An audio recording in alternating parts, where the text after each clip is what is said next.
How to connect your bank account or a bank account with TD Ameritrade. When you connect a bank account to TD Ameritrade, now you can go into TD Ameritrade and pull money straight out of whatever bank you have, whether it's with Bank of America, JP Morgan, Chase, whatever. You can pull money straight out of Chase or whatever bank from your TD Ameritrade. I'm going to show you exactly how to connect that account and be able to do this. Hit the subscribe button, hit the bell icon, hit that like, comment, and share button. Once again, ladies and gentlemen, boys and girls, and children of all ages, you're now tuned into the Investor Show.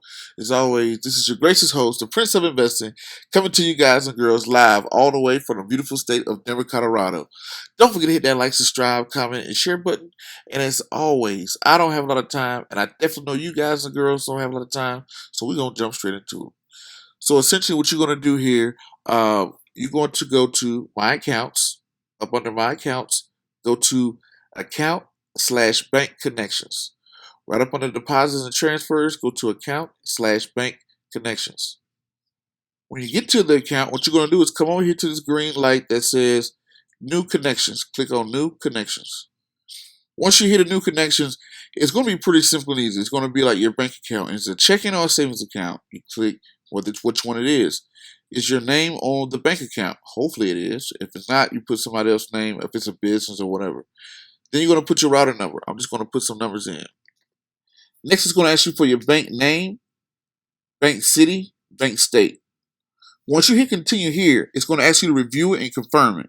Once you review and confirm it, it's going to it's going to take about 3 to 5 business days. It's going to make 2 deposits into your account. Usually something like a couple pennies, like 45 cents, 21 cents. Now, once that is done, now you have to come back here. Once that is done, give it 3 to 5 business days. They're going to put 2 amounts into your account. Once that's done, you're going to come back exactly here to Bank and ACH Connections. When you come back here, it's going to ask you to confirm it. And how you're going to confirm it is you're going to have to tell TD Ameritrade the 2 amounts that they put into your account to verify your account. So once you put those 2 amounts in, that's going to verify your account. Once your account is verified, now your TD Ameritrade account and your bank account are now connected. And once they're now connected, you can go into your TD Ameritrade account and pull money out of your bank. And you can also put money back into your bank because they are now connected. So this is what you have to do. You have to go through here. Then once this is done, you have to verify. All right. So hopefully that helped you guys and girls out. If you got questions, comments, or anything like that, drop a comment below. But until the next video, podcast, cartoon, or whatever else crazy you see me do around the globe, peace, be safe, and I'm out.